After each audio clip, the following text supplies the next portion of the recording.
Hello दोस्तों, आप सभी का स्वागत है हमारे YouTube channel point of learning में।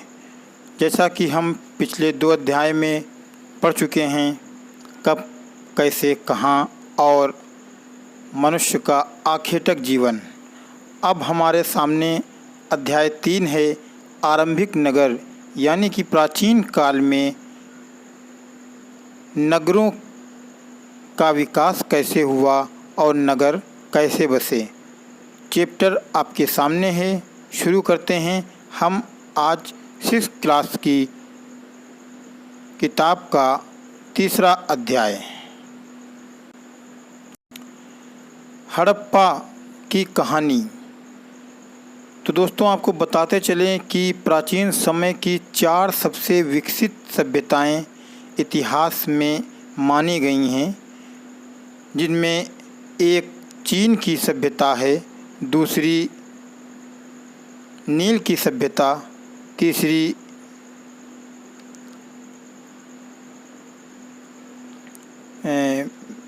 मेसोपोटामिया की सभ्यता और चौथी हमारी जो आती है वो है भारत की हड़प्पा सभ्यता।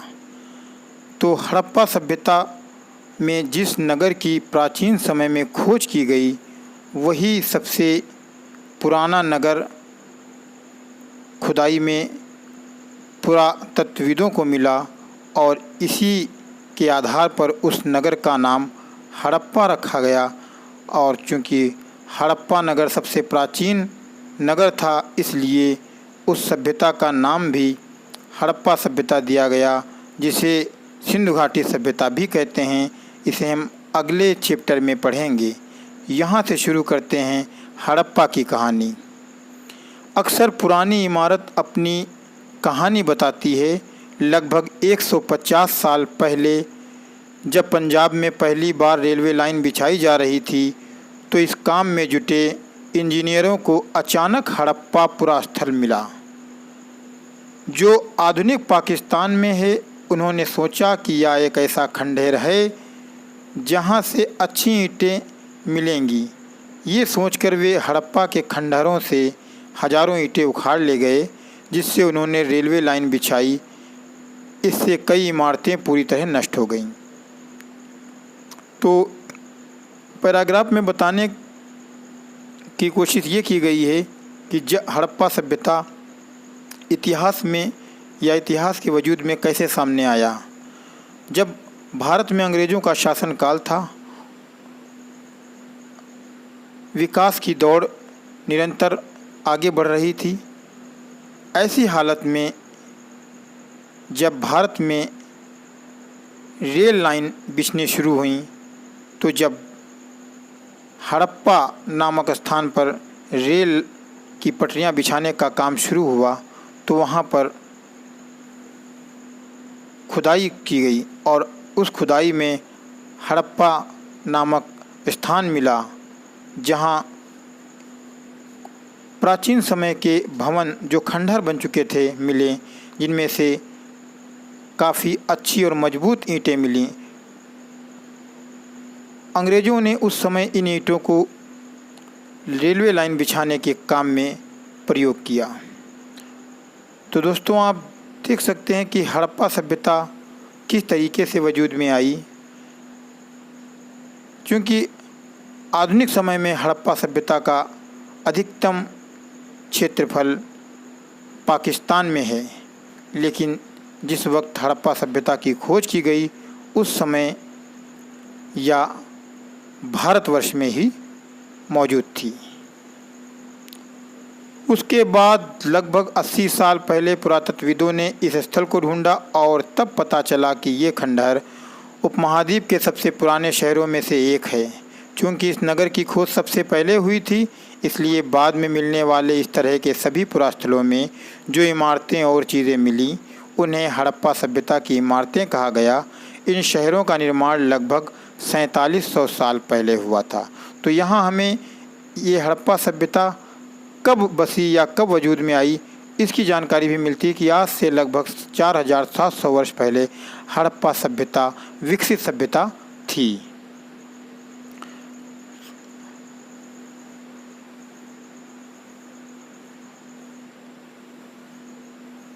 इन नगरों की विशेषता क्या थी? इन नगरों में से कई को दो या इससे ज़्यादा हिस्सों में विभाजित किया गया। प्राय पश्चिमी भाग छोटा था लेकिन ऊंचाई पर बना था, और पूर्वी हिस्सा बड़ा था लेकिन यह निचले इलाकों में था। ऊंचाई वाले भाग को पुरातत्वविदों ने एक नाम दिया और उसका नाम था नगर दुर्ग, और निचले हिस्से को निचला नगर कहा गया। यह सवाल कंपटीशन में कभी कभी पूछा जाता है कि हड़प्पा सभ्यता के नगरों को कितने हिस्सों में बांटा गया, तो इसका जवाब 2 हिस्से होता है। और किन किन हिस्सों में था कभी कभी, तो एक था ऊंचाई पर बसे हुए लोग जिसे दुर्ग कहा जाता था, दूसरा निचला हिस्सा कहा गया। दोनों हिस्सों की 4 दीवारियां पक्की ईंटों की बनाई जाती थीं। इसकी ईंटें इतनी अच्छी पक्की थीं कि हजारों साल बाद आज तक उनकी दीवारें खड़ी रहीं। दीवार बनाने के लिए ईंटों की चिनाई इस तरह करते थे जिससे कि दीवारें खूब मजबूत रहें। कुछ नगरों के नगर दुर्ग में खास इमारतें बनाई गई थीं। मिसाल के तौर पर मोहनजोदड़ो में खास तालाब बनाया गया था जिसे पुरातत्वविदों ने महान स्नानागार कहा है। इस तालाब को बनाने में ईंट और प्लास्टर का इस्तेमाल किया गया था। इसमें पानी का रिसाव रोकने के लिए प्लास्टर के ऊपर चारकोल की परत चढ़ाई गई थी। इस सरोवर में 2 तरफ से उतरने के लिए सीढ़ियां बनाई गई थीं और चारों ओर कमरे बनाए गए थे। इसमें भरने के लिए पानी कुएं से निकाला जाता था। उपयोग के बाद इसे खाली कर दिया जाता था। शायद यहाँ विशिष्ट नागरिक विशेष अवसरों पर स्नान किया करते थे। कालीबंगा और लोथल जैसे अन्य नगरों में अग्निकुंड मिले हैं जहाँ संभवतः यज्ञ किए जाते होंगे। हड़प्पा, मोहनजोदड़ो और लोथल जैसे कुछ नगरों में बड़े बड़े भंडार गृह मिले हैं। तो इतना अगर आप ये लेख देखेंगे तो इसमें कई सारे सवाल हमारे सामने आ रहे हैं कि नगर 2 हिस्सों में बटे हुए थे, एक दुर्ग, दूसरे निचले नगर। फिर मोहनजोदड़ो नाम एक नया शब्द हमारे सामने आता है, तो ये भी हड़प्पा कालीन सभ्यता का एक प्रसिद्ध नगर था मोहनजोदड़ो, जिसका अर्थ होता है क्योंकि कभी कभी सवाल यह पूछा जाता है कि मोहनजोदड़ो का शाब्दिक अर्थ क्या है, तो मोहनजोदड़ो का शाब्दिक अर्थ मृतकों का टीला बताया गया। यहाँ एक बहुत बड़ा तालाब मिला है जिसे विशाल स्नानागार कहा जाता है, महान स्नानागार कहा जाता है। अभी आगे जब हम बढ़ेंगे तो हम उसकी एक तस्वीर भी आपके सामने पेश करेंगे। आप इसकी तस्वीर भी देखेंगे कि विशाल स्नानागार जो हमें खुदाई में मिला है किस तरीके का था। जैसा कि आजकल स्नानागार होते हैं उसी तरीके से एक स्नानागार हम देखेंगे। किस तरीके से बनाया गया, प्लास्टर से बनाया गया, पानी कुएं से दिया जाता था। आगे आपने देखा कि कालीबंगा और लोथल जैसे नगरों में अग्निकुंड मिले हैं, तो सवाल यहाँ पर यह बनता कि कालीबंगा क्या चीज़ है, लोथल क्या चीज़ है। तो आपको ये जानना ज़रूरी है कि कालीबंगा कोई वस्तु नहीं है, लोथल कोई वस्तु नहीं है, बल्कि कालीबंगा राजस्थान में एक स्थान है और लोथल गुजरात में एक स्थान है। सबसे ज़्यादा जो खुदाई इस सभ्यता की गई वह लोथल नामक स्थान पर की गई। यह प्रश्न भी एग्ज़ाम में, कंपटीशन के एग्ज़ाम में, प्रतियोगी परीक्षा में बहुत पूछा जाता है कि सर्वाधिक खुदाई किस स्थान पर की गई, तो लोथल में की गई। लोथल कहाँ है? गुजरात में है। कालीबंगा कहाँ है? राजस्थान में है। ये आप अपनी तैयारी करते रहिए। यहाँ पर अग्निकुंड मिले तो इन्हीं अग्निकुंडों के आधार पर ये एक अंदाज़ा लगाया गया कि शायद उस वक्त यहाँ पर लोग यज्ञ किया करते थे। साथ ही कुछ भंडार गृह भी मिले हैं क्योंकि एक विशाल अन्नागार भी मिला है। अब आप देख सकते हैं कि आपके सामने एक मैप है या मानचित्र है, मानचित्र नंबर 3। इसमें आप ऊपर देखेंगे झेलम नदी, झेलम नदी के नीचे चुनाव नदी, चुनाव नदी के नीचे रावी नदी, उसके पास हड़प्पा। ये जो एक डार्क बिंदु देख रहे हैं ये हड़प्पा है। हड़प्पा सभ्यता का विकास यहीं पर हुआ। इसके थोड़ा सा और हम साइड में देखेंगे राखी गढ़ी, एक काला बिंदु, वहीं पर कालीबंगा। राखी गढ़ी, कालीबंगा या वर्तमान में राजस्थान का हिस्सा है। गंवेरी वाला या राजस्थान का हिस्सा है। और इसके पास में देखेंगे सिंधु नदी। तो ये जो सिंधु नदी आप देख रहे हैं, सिंधु नदी सीधे हड़प्पा की तरफ जा रही है, इसीलिए इसको सिंधु घाटी की सभ्यता भी कहते हैं, क्योंकि हड़प्पा सभ्यता पूरी सिंध नदी के किनारे बसी हुई थी। और सिंध नदी के पास एक मोहनजोदड़ो आप देख सकते हैं कि मोहनजोदड़ो नामक एक काला बिंदु आपको दिखाया कि यहाँ पर मोहनजोदड़ो नाम का एक शहर था। फिर सुतकाको या पाकिस्तान में है, मोहनजोदड़ो पाकिस्तान में है, और चन्हूदड़ो या हम भारत में है, धौलावीरा या भारत में, सुरकोतदा भारत में, लोथल भारत में है। ये सभी स्थान हमारे आधुनिक भारत में मौजूद हैं। आगे भी हम और भी इन सभी स्थानों के बारे में डीपली पढ़ेंगे। आप जैसे जैसे स्टेप टू स्टेप पढ़ते रहेंगे आपको तमाम सी जानकारियाँ मिलती रहेंगी, और कुछ जानकारियाँ जो आप पढ़ते जाएंगे वो आपकी कंठस्थ होती जाएंगी, मजबूत होती जाएंगी, क्योंकि यही सवाल बार बार बदल बदल के आते रहेंगे, आगे पीछे आते रहेंगे। आपके सामने जो ये चित्र देख रहे हैं इस वक्त, यही चित्र वो है विशाल स्नानागार का। आप देख सकते हैं कि किस तरीके से, कितना सुंदर तरीके से ये विशाल स्नानागार उस वक्त बनाया गया था। सीढ़ियाँ सामने से दिख रही हैं और एक सीढ़ियाँ इस तरफ से जा रही हैं, और इस स्नानागार में विशेष अवसरों पर लोग स्नान किया करते थे, जैसे कि आज आधुनिक समय में लोग तीर्थ स्थानों पर स्नान करने जाया करते हैं। यहाँ पर हम देखेंगे कि उस वक्त के जो नगर बसे थे वो किस योजना के तहत बसे थे, किस प्रकार से बसे थे, उनकी क्या शैली थी। तो भवन, नाले और सड़कें, इनका पूरा विवरण यहाँ पर आप देखेंगे। इन नगरों के घर आम तौर पर 1 या 2 मंजिला होते थे, जैसा कि आज आप देखते हैं बड़ी बड़ी मंजिलें बनती हैं, बिल्डिंग बन रही हैं, लेकिन उस समय मकान जो थे वो 1 या 2 मंजिल के होते थे। घर के आंगन के चारों ओर कमरे बनाए जाते थे, यानी बीच में आंगन होता था और चारों तरफ कमरे होते थे। अधिकांश घरों में एक अलग स्नान घर होता था और कुछ घरों में कुएं भी होते थे, यानी कि इससे ये पता चला कि स्नान घर उस समय भी लोगों के घरों में होता था और कुएं भी होते थे। कई नगरों में ढके हुए नाले थे, यानी नालियाँ जो थीं वो ऊपर से पूरी तरीके से कवर्ड थीं, बंद होती थीं। इन्हें सावधानी से सीधी लाइन में बनाया जाता था। हर नाली में हल्की ढलान होती थी ताकि पानी आसानी से बह सके। अक्सर घरों की नालियों को सड़कों की नालियों से जोड़ दिया जाता था, जो बाद में बड़े नालों में मिल जाती थीं। नालों के ढके होने के कारण इनमें जगह जगह पर मैन होल बनाए जाते थे, जिनके जरिए इनकी देखभाल और सफाई की जा सके। घर, नाले और सड़कों का निर्माण योजनाबद्ध तरीके से एक साथ ही किया जाता था। अगर हम देखेंगे तो हमें ऐसा लगेगा कि जैसा कि आधुनिक समय में सड़क और नालियों की व्यवस्था होती है कि घर से नालियाँ निकल के सड़क की नालियों में, गलियों की नालियों में, छोटी नालियों में होते हुए फिर बड़े नालों में गिरती हैं जा कर के।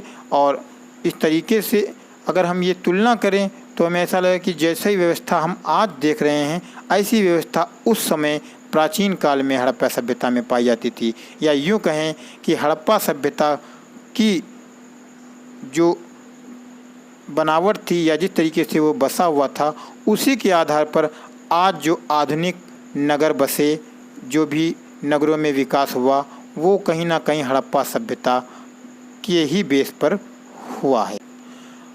अब हम यहाँ पर देखेंगे नगरीय जीवन, यानी हड़प्पा सभ्यता का जीवन कैसा था। हड़प्पा के नगरों में बड़ी हलचल रहा करती होगी। यहाँ पर ऐसे लोग रहते होंगे जो नगर की खास इमारतें बनाने की योजना में जुटे रहते थे।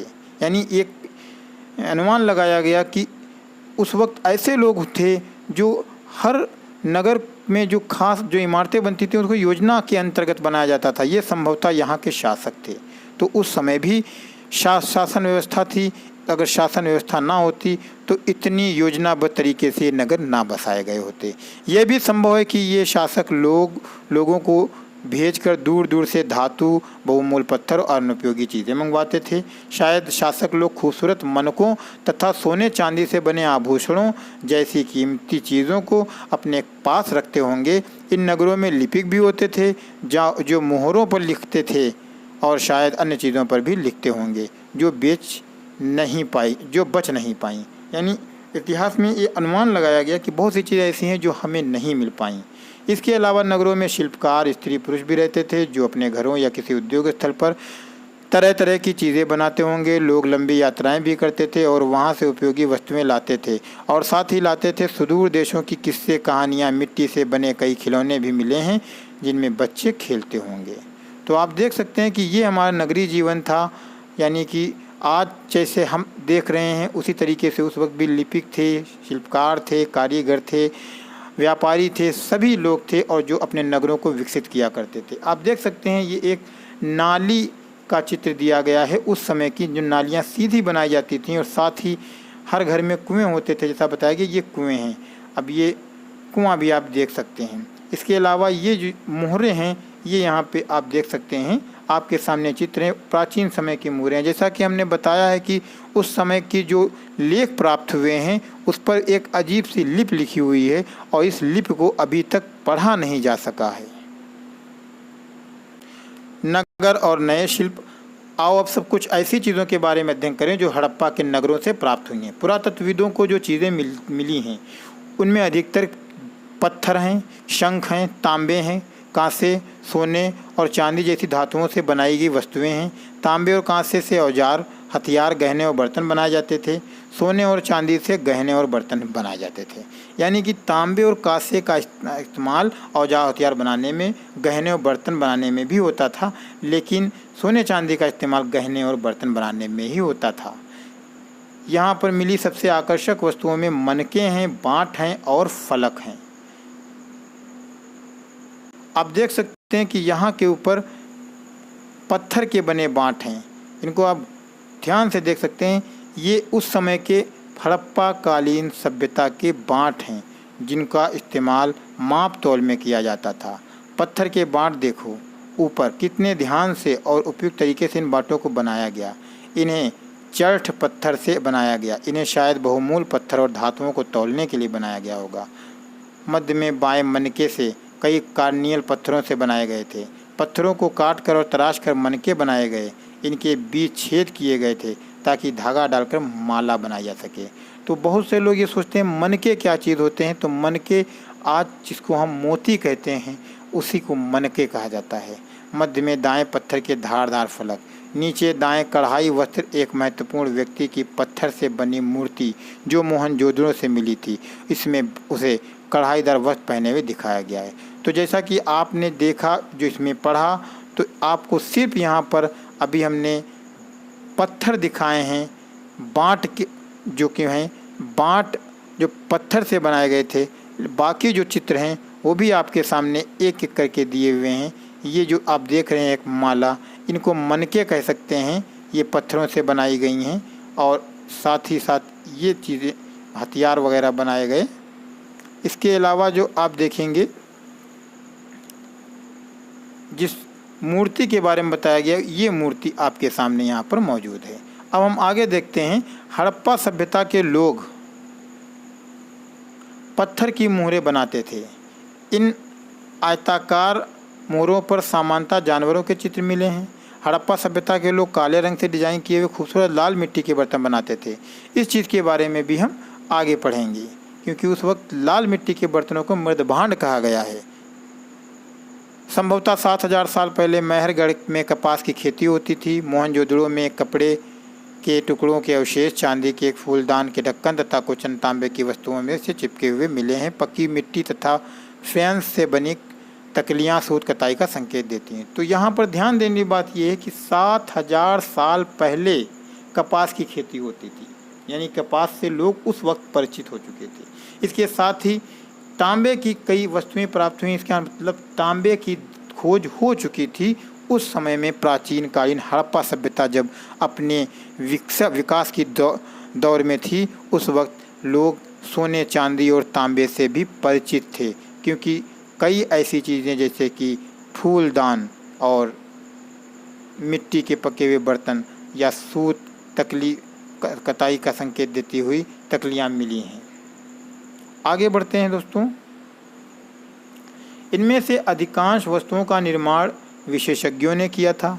जैसा कि हम आज देखते हैं, सभी चीज़ें, हम कोई भी चीज़ बनवाते हैं तो उसके विशेषज्ञ से ही बनवाते हैं। उस वक्त भी जितनी भी चीज़ें बनाई जाती थीं वो उनके विशेषज्ञ बनाते थे। विशेषज्ञ उसे कहते हैं जो किसी खास चीज़ को बनाने के लिए खास प्रशिक्षण लेता है। जैसे पत्थर तराशना, तो पत्थर वही तराशेगा जो पत्थर तराशने का काम जानता हो। मन के चमकाना, ये वही चमकाएगा जो मन के जो काम जानता होगा। या फिर मोहरों पर पच्चीकारी करना। प्रश्न 28 पर चित्र देखें कि मूर्ति का चेहरा कितने आकर्षक ढंग से बनाया गया, जैसा कि हमने अभी आपको ऊपर दिखाया, और दाढ़ी कितनी अच्छी तरह से दर्शाई गई है। ये किसी विशेषज्ञ मूर्तिकार का ही काम है। एक बात हम आपको और दिखा सकते हैं, इसके बारे में बताया जा रहा है कि कितनी अच्छी तरीके से इसकी नक्काशी की गई उस समय के लोगों के द्वारा। हर व्यक्ति विशेषज्ञ नहीं हो सकता था। हमें ये पता नहीं है कि क्या सिर्फ पुरुष ही ऐसा कामों में प्रशिक्षण हासिल करते थे या फिर केवल महिलाएं ही। शायद कुछ महिलाएं पुरुष दोनों ही इस काम को करते होंगे। तो ये अभी इतिहास में पता नहीं चल पाया है कि उस वक्त जो चीज़ें ये हमें प्राप्त हुई इतिहासवेत्ताओं को, तो क्या इन्हें पुरुष बनाते थे या महिलाएं बनाती थी या दोनों बनाते थे। फेयंस क्या होता है? पत्थर और शंख प्राकृतिक तौर पर पाए जाते हैं। जैसा कि ये नेचुरल चीज़ें हैं, ये प्रकृति ने दे दी हैं, लेकिन फेयंस को कृत्रिम रूप से तैयार किया जाता था। अब ये एक नई चीज़ है जिसको लोग उस वक्त बनाते थे। बालू या स्फटिक पत्थरों के चूर्ण को गोंद में मिलाकर उनसे वस्तुएं बनाई जाती थी, जिसे फेयंस कहते थे। उसके बाद उन वस्तुओं पर एक चिकनी परत चढ़ा दी जाती थी। इस चिकनी परत के रंग प्राय नीले या हल्के समुद्री होते थे। फेयंस से मनके, चूड़ियाँ, बाले और छोटे बर्तन बनाए थे। तो ये भी पता चला कि एक नई चीज़ जो उस वक्त के मनुष्यों ने बनाई थी, यानी पत्थर तराश के तो हम वस्तुएं बनाते थे, शंख से तो वस्तुएं बनाते थे, लेकिन उन्होंने बालू और गोंद में मिलाकर एक नई वस्तु बनाई, एक नया पदार्थ बनाया, और उससे फिर उन्होंने चूड़ियाँ, बाले, छोटे बर्तन आदि बनाए, जिसको वो एक चिकनी परत चढ़ा देते थे और नीले हल्के समुद्री रंग के होते थे। ये जैसा कि यहाँ पे आप देख सकते हैं।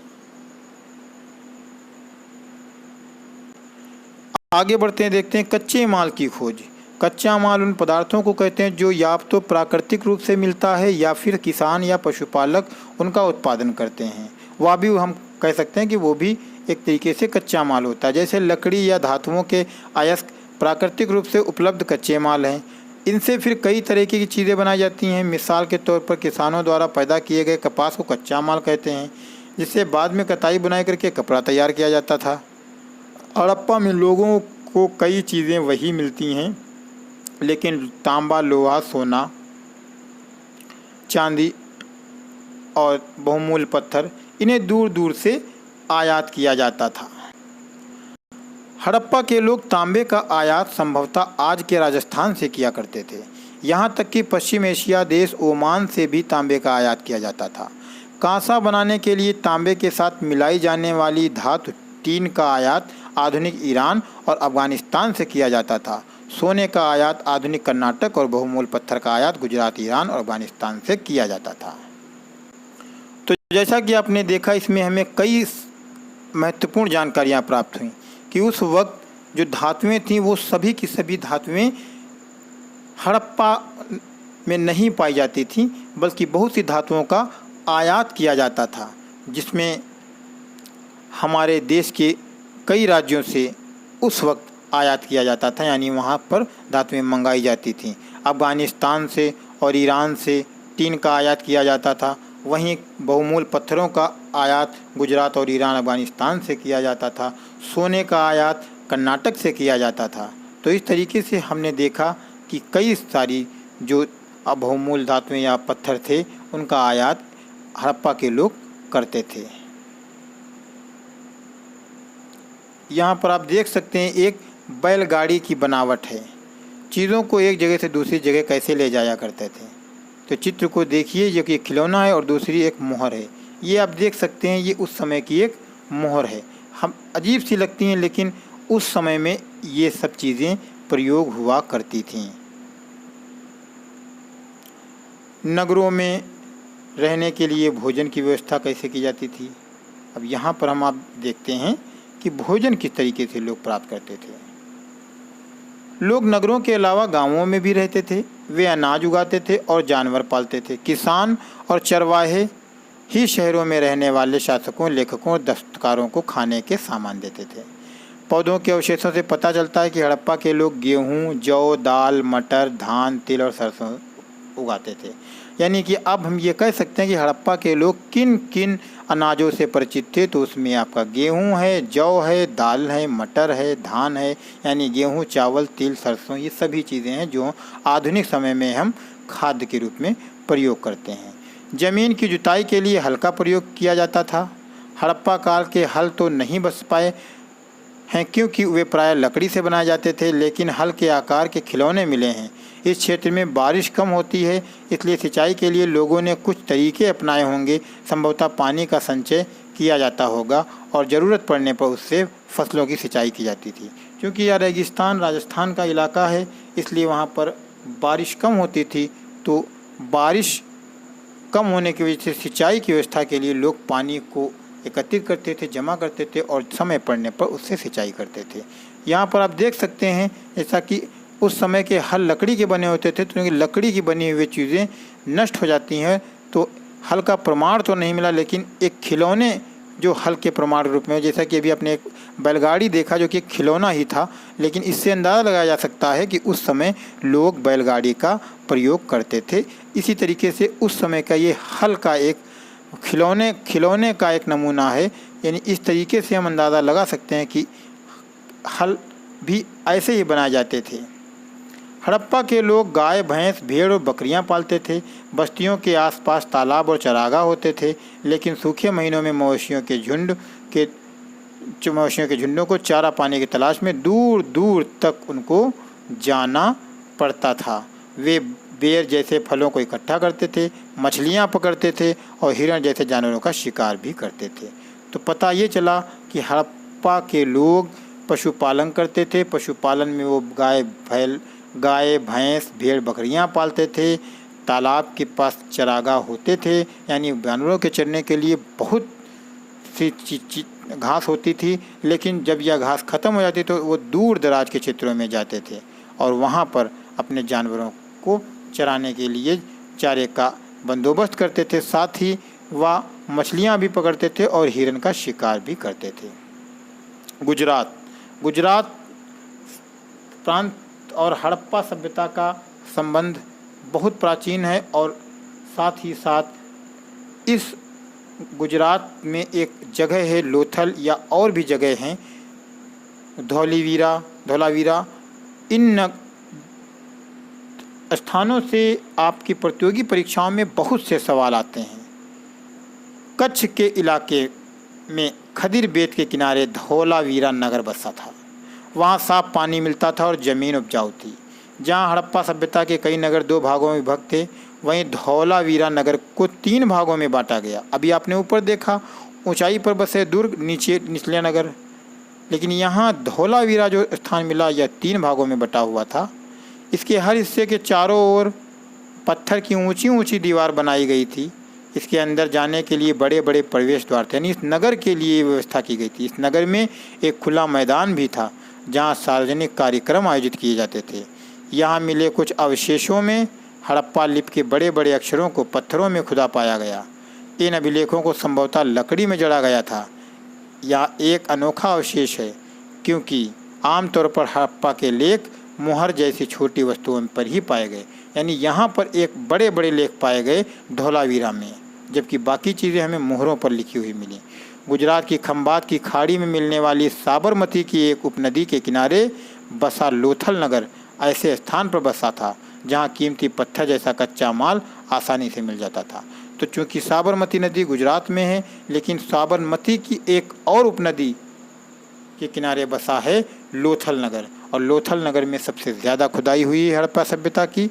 यह पत्थरों, शंखों और धातुओं से बनाई गई चीज़ों का एक महत्वपूर्ण केंद्र था, क्योंकि जो कि पत्थरों की यहाँ भरमार थी, बहुमूल्य पत्थरों की, तो पत्थरों से बनी हुई चीज़ें और शंख और धातुओं से बनी चीज़ें यहाँ बहुत पाई गई और यह इन चीज़ों का एक केंद्र माना गया। इस नगर में एक भंडार गृह भी है। इस भंडार गृह से कई मोहरें और मुद्रांकन या मोहरबंदी गीली मिट्टी पर दबाने से उनकी छाप मिली हैं। तो आप ये देख सकते हैं यह एक भंडार गृह है जिसमें पानी भरा हुआ है। यहाँ पर एक इमारत मिली जहाँ संभवतः मनके बनाने का काम होता था। पत्थर के टुकड़े, अधबने मनके बनाने वाले उपकरण और तैयार मनके भी यहाँ मिले, यानी इतनी सारी चीज़ें मिली हैं। इससे पता चला कि उस समय मोतियाँ बनाई जाती थीं पत्थर के टुकड़े से। तमाम और वस्तुएं बनाई जाती थीं। मुद्रा, जिसको मुहर कहते हैं, यानी मुहर जब हम अल्फाज आता है या शब्द आता है तो हम सोचते हैं कि मुहर एक आज के समय में लगाई जाती है, सील होती है, लेकिन उस वक्त मुहर का मतलब मुद्रा से था। और मुद्रांकन या मुहरबंदी, मुहरों का प्रयोग सामान से भरे उन डिब्बों या थैलों को चिन्हित करने के लिए किया जाता होगा जिन्हें एक जगह से दूसरी जगह भेजा जाता था। और यह भी नहीं है, मुहर का मतलब दोनों अर्थों में है। मुहर उस वक्त राजा महाराजा उस वक्त भी इस्तेमाल करते थे जैसा कि आज इस्तेमाल किया थे, जिन्हें एक जगह से दूसरी जगह भेजा जाता था। थैले को बंद करने के बाद उनके मुहानों पर गीली मिट्टी पोतकर उन पर मुहर लगाई जाती थी। मुहर की छाप को मुहरबंदी कहते हैं। अगर ये छाप टूटी हुई नहीं होती थी तो ये साबित हो जाता था कि सामान के साथ छेड़छाड़ नहीं हुई, जैसा कि हम आधुनिक समय में देखते हैं। अब हम देखते हैं इस सभ्यता का अंत कैसे हुआ। लगभग 3900 साल पहले एक बड़ा बदलाव देखने को मिलता है। अचानक लोगों ने इन नगरों को छोड़ दिया। लेखन, मुहर और बाटों का प्रयोग बंद हो गया। दूर दूर से कच्चे माल का आयात काफ़ी कम हो गया। मोहनजोदड़ो में सड़कों पर कचरे के ढेर बनने लगे। जल निकास प्रणाली नष्ट हो गई और सड़कों पर ही झुग्गीनुमा घर बनाए जाने लगे। ये सब क्यों हुआ, कुछ पता नहीं। कुछ विद्वानों का कहना है कि नदियाँ सूख गई थीं। अन्य का कहना है कि जंगलों का विनाश हो गया था। इसका कारण ये हो सकता है कि ईंटें पकाने के लिए ईंधन की ज़रूरत पड़ती थी। इसके अलावा मवेशियों के बड़े बड़े झुंडों से चारागाह और घास वाले मैदान समाप्त हो गए। कुछ इलाकों में बाढ़ आ गई, लेकिन इन कारणों से ये स्पष्ट नहीं हो पाता है कि सभी नगरों का अंत कैसे हो गया, क्योंकि बाढ़ और नदियों के सूखने का असर कुछ ही इलाकों में हुआ होगा। ऐसा लगता है कि शासकों का नियंत्रण समाप्त हो गया। जो भी हुआ हो, परिवर्तन का असर बिल्कुल साफ दिखाई देता है। आधुनिक पाकिस्तान में सिंध और पंजाब की बस्तियां उजड़ गई थीं। कई लोग पूर्व और दक्षिण के इलाकों में नई और छोटी बस्तियों में जाकर बस गए। लगभग 1400 साल बाद नए नगरों का विकास हुआ। इसके बारे में हम आपको अध्याय 5 और अध्याय 8 में पढ़ाएंगे। यानी कि हड़प्पा के सब नगर जब समाप्त हुए या उस सभ्यता का जब अंत हुआ तो एक तरफ से लेके दूसरी तरफ तक, यानी एक दिशा से दूसरी दिशा तक जहाँ जहाँ इस सभ्यता का विकास था या फैली हुई थी, सारे नगरों का विनाश लगभग एक ही समय में हुआ। उसके कारण क्या थे, तो ये अनुमान पर लगाया जा सकता है कि शायद नदियाँ सूख गईं, सूखा पड़ गया, अकाल पड़ गया, या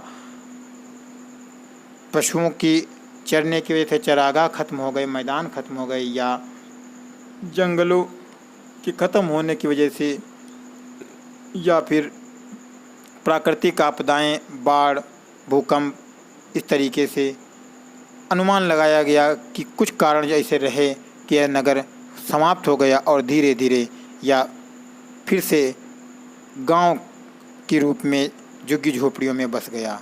धीरे धीरे वक्त बीतता गया और लगभग 1400 साल के बाद फिर से नगरों का विकास शुरू हुआ।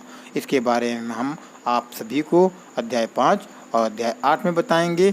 आप देखते रहिए, पॉइंट ऑफ लर्निंग सीखते रहिए। हम आपको के लिए बहुत अच्छी जानकारियाँ लेके आएंगे दोस्तों, क्योंकि ये जो किताबें और किताबों के जो अध्याय चल रहे हैं, इनके बाद हम आपके लिए इतिहास के अति लघुत्तरी वन लाइनर क्वेश्चन और ऑब्जेक्टिव बहुविकल्पी क्वेश्चन का एक इतना बड़ा विशाल संग्रह आपको देंगे कि आप उनको पढ़ करके कोई भी एग्ज़ाम आपका होगा, आप उसको ज़रूर निकाल लेंगे। देखते रहिए पॉइंट ऑफ लर्निंग। आपसे एक सिर्फ इतनी रिक्वेस्ट है कि आप हमारे चैनल को सब्सक्राइब कर दें और ज़्यादा से ज़्यादा दोस्तों में इसे शेयर करें, लाइक करें। देखते रहिए पॉइंट ऑफ लर्निंग। मिलते हैं नए अध्याय के साथ, नए चैप्टर के साथ। तब तक के लिए मुझे दीजिए इजाज़त।